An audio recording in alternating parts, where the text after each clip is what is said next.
because it doesn't violate the terms of the website. But apparently there was so much political pressure that Litchi, who is an affiliate of a well-known bank here in France, they probably got scared and they closed it down. But then there was already another crowdfunding action on the same platform, which has not been closed down yet, and that was in favor of the police.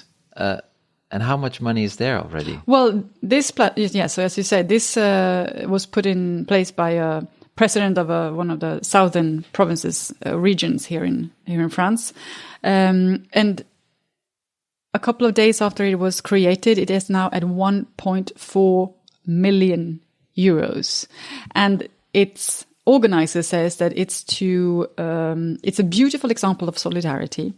And it is to benefit the more than 1,000 law enforcement officers that have been wounded during the demonstrations over these last 9 weeks. I say that those numbers come from the organizer himself. We don't have the official numbers of injured law enforcement officers.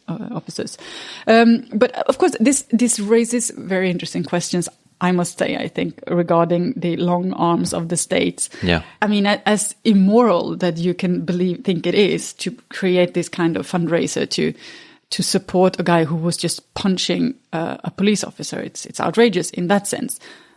But there was no incitement for violence in what was written on the actual fundraiser. No, it was really to support his legal fees and his family. So, and you could also argue that the crowdfunding for the police is also basically supporting violence against citizens. Now, that's another debate, but could it fall? Because the French police is very violent compared to other police forces in Europe. But nevertheless, that crowdfunding campaign is still open. So apparently, Litchi has different measures. But the director of Litchi said that it wasn't because of external pressure. Of course not. Of course not. He was just applying their own terms. But once again, these terms are completely... But it's interesting to see how this debate is really, I work in a newsroom where, we were talking a lot about these crowdfundings. And it's interesting to see how different people, different opinions, and how it really, it's a very divisive and interesting issue to discuss. And it's another polemic within another polemic. Every time there's a little thing that dominates the news for 24 hours, and then there's a new thing. And at the same time, like I just said, this country is just, the economy is suffering. So this is the battle of crowdfunding, a new battlefield of the yellow vests.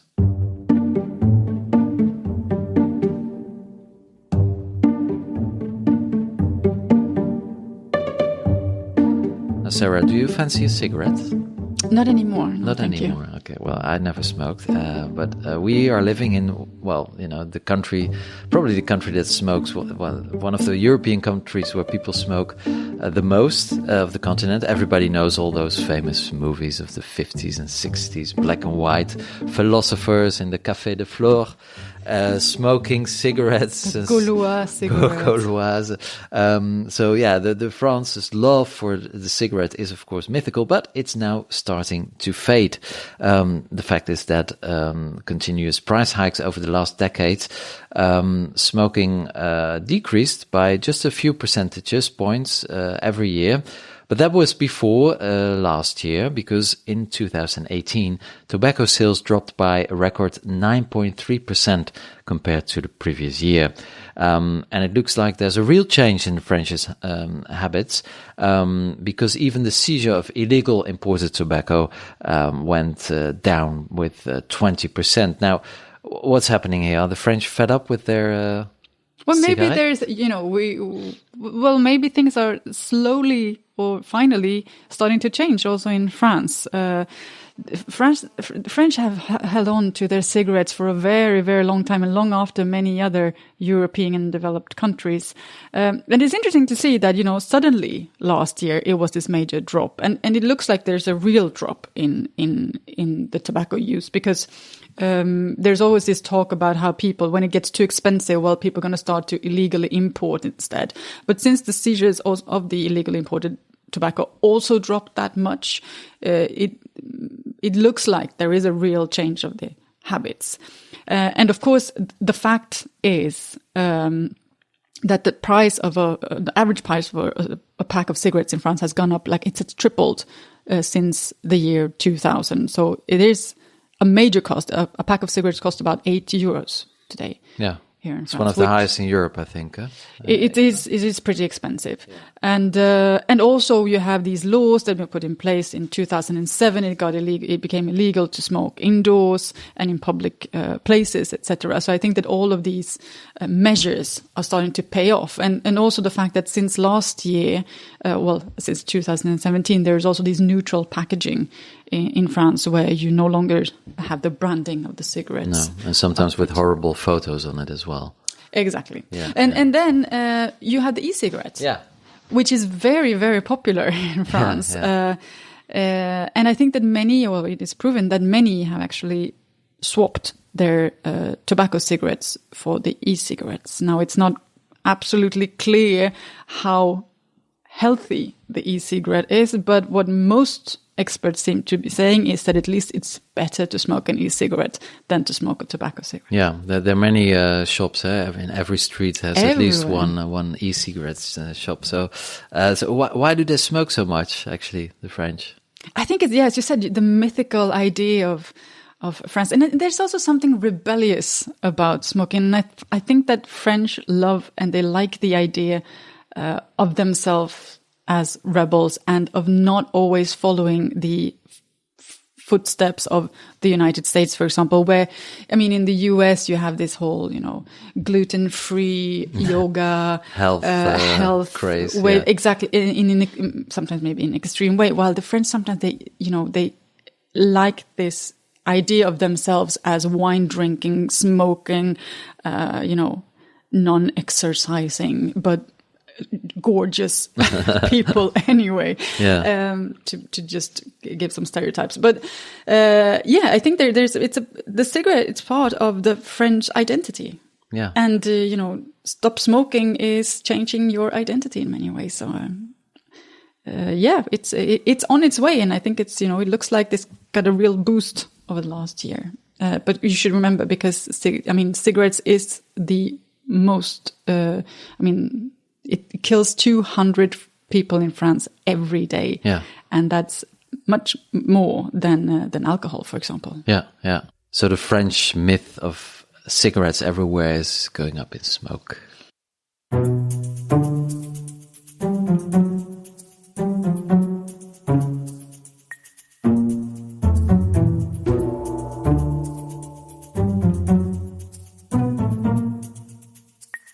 The president of Renault Nissan, or now only Renault, Ghosn, is still in prison in Japan for almost 2 months already because he's there on tax avoidance charges. He was one of the most prominent CEOs in the automobile industry in the world, and now he's spending his time in a Japanese prison.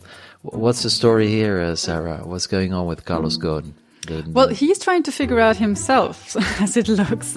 But he's accused by the Japanese authorities of having actually minimized the salary that he got as the CEO of Nissan, and also of having used company funds to cover some of his personal losses that he's made. Very serious accusations, of course. That is all denied, we must say, by Ghosn. But that also comes in a very, in a quite interesting context, of course, because apparently there is and has been for a long time a sort of a power struggle within the Nissan company, and where, some people in Japan has been against Ghosn, and especially a difference in culture, and where Japan has a much stricter culture when it comes to salaries, for example, than the Western countries. Yeah, and of course he's denying all the allegations. He appeared in court this week in Tokyo. He appeared to have lost a lot of weight, but pretty good health. And then he was actually supposed with to be... With a rope around his waist. Yeah. It's very serious in Japan. If you get into prison, they don't really treat you lightly. Carlos Ghosn said he had been wrongly accused and unfairly detained. Now he was able to get out today, but then the Japanese authorities came with new accusations. Slapped on some new accusations. So it started all over again. So Carlos Ghosn is still in prison. He was already fired as the CEO of Nissan. And Renault needs to meet. The board of Renault will meet in the next. They're saying that they still have confidence in Carlos Ghosn and that they are not interested in changing in any way. But of course, the longer this goes on, the more complicated it is for Renault to continue as business as usual.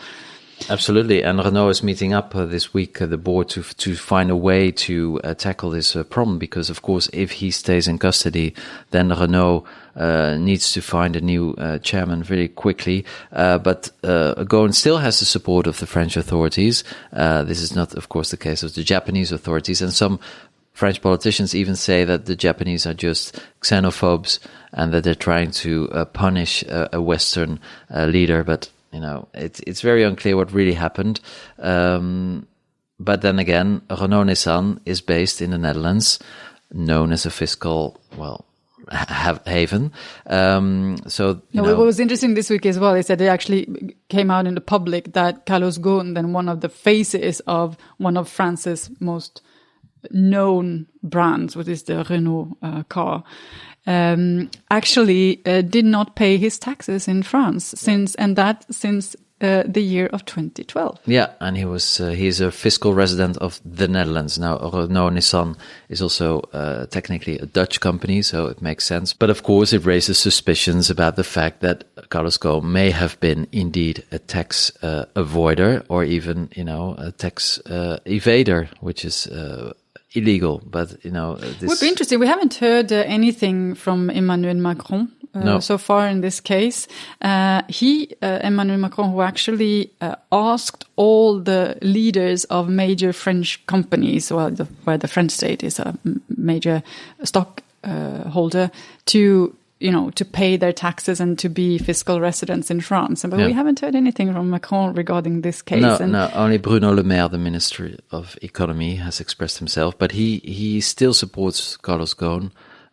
We'll see what this ends. But in the meantime, Carlos Ghosn is still waiting for his trial in a Japanese prison.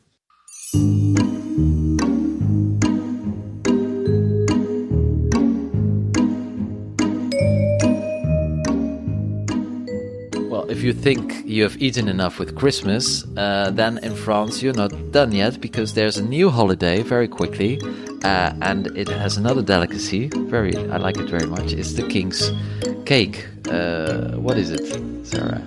Well, the King's cake is the patisserie that you eat for the Epiphany here in France. It's a delicious cake, quite heavy, we must say. But what's funny this year is that some very smart person managed how to combine this very popular patisserie with a very popular celebrity. Yeah. Johnny Holiday. Yeah, Johnny Holiday. Johnny Holiday, yeah. Here he is again, the late national rock hero who died a little bit over a year ago. What did he do? Did he come out of the cake? It's difficult to put him in the cake in person. Well, no, because he passed away in 2017. But the special So how did he end up in the cake? How did he end up in the cake? The special thing with the King's cake is that inside the cake you actually have this charm. Well, a fève is called here in France. It comes in different. It's this tiny little figurine actually that can be collector's items, and it's a big thing for who will get the charm. When you cut the cake, you hide it somewhere, and the person who gets the figurine gets some privileges and also becomes the king of the day. So, and some smart person decided to actually create charms in the shape, or as an homage to Johnny Halliday, and this has created a success without ever seen before. Some of the bakers are saying that they're selling 3 times more King's cakes than usually, thanks to these Johnny Halliday charms. Incredible. And just to say that every French family will eat at least once a king's cake during these holidays. So it's already a very famous one. These charms, they come in different shapes and colors and forms. Of course, you have the